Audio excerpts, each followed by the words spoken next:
So now you requested to do the interview in English. Yes, because a lot of people in Lenguajero, the group in which I participate, ask me, when are you going to record a video in español? Y ahora quiero hablar en español. So yeah, that's what I'm doing. So they ask you to have an interview in English. Yeah, because honestly, most of the people in the group speak Spanish, so it's probably not that interesting to watch 50 videos of me trying to speak Spanish. And if they want to learn English, it's probably going to be more useful for them to watch a video of someone speaking in English. So usually your followers, they actually want to learn English. Well, it's not that I have followers, it's like the people that participate. The people who watch. Yeah, we all participate in the group, so most people in the group, I would say, most are trying to learn English. Oh, so you're doing this one for Lenguajero? Yeah. I see. Yeah. I put it on my channel, but Lenguajero is the place where I share the videos. I see. Yeah. Okay. So, do they see a difference in your accent? Because you're Australian. Do they notice the difference or not? Yeah, I mean, I don't know. I think I can just speak generally about people, for example, not in the group, but in New York, for example, people don't. 9 people out of 10 have no idea that I'm Australian. They just. In America, if you don't have an American accent, you're British, which is kind of ridiculous, but it's like Americans and everyone else is British. Well, actually, there's a lot of other countries where English is spoken. So yeah, I usually have to tell people, no, that's how you British, blah blah blah, and I'm like, no, I'm from Australia.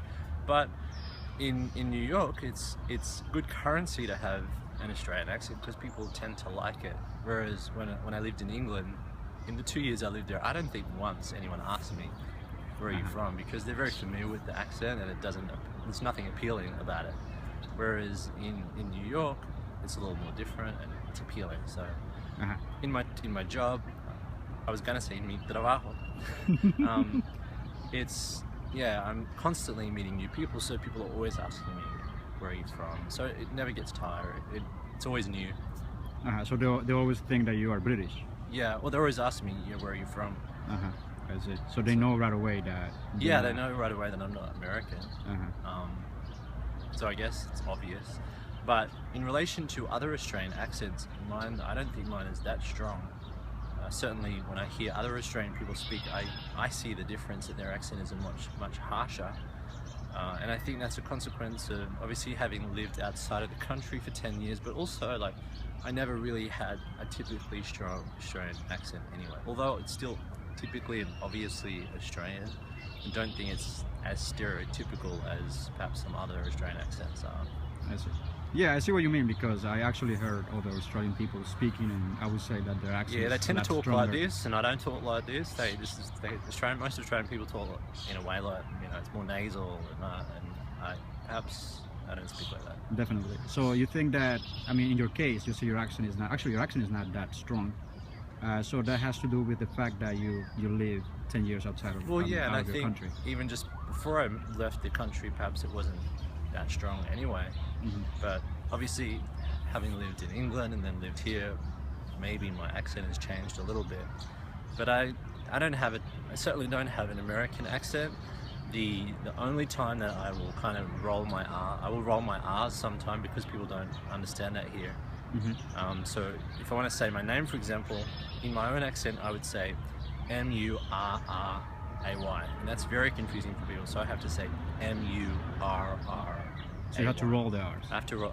Most times I roll my R's here, just so people understand me, because I speak pretty clearly, but every day people will ask me, "What did you say?" Or so the people sometimes don't fully understand. Yeah, absolutely. And the other point is that in New York, there's a lot of people here from other countries, and English is not their first language, so my accent is even more challenging because they might have learned American English or that type of accent. So when they hear, not only is it another language, it's a different accent, so it's like doubly difficult. Right. So yeah. I see. No, and you're right, because I remember when I came the first time here, I spoke to somebody from England and I was totally lost. Right. Totally lost. Couldn't understand the word. Yeah, so I've tried to be conscious of that in regards to learning Spanish. I try to expose myself to lots of different types of Spanish accents, so I'm not just like focused on one, because the reality is millions of people speak the language and there are millions of people with different accents. It's the same in English. yes, 300 million people in America speak English, but there's 60 million people in the United Kingdom, there's 30 million in Canada, there's 25 million in Australia, there's millions in South Africa, there's lots of other people in the Caribbean that speak English. Right. So if you really want to dominate the language or master it, you have to understand all these different accents as well. It is more like understanding or getting used to them. Well, yeah, it's getting used to it. Adjusting, Right.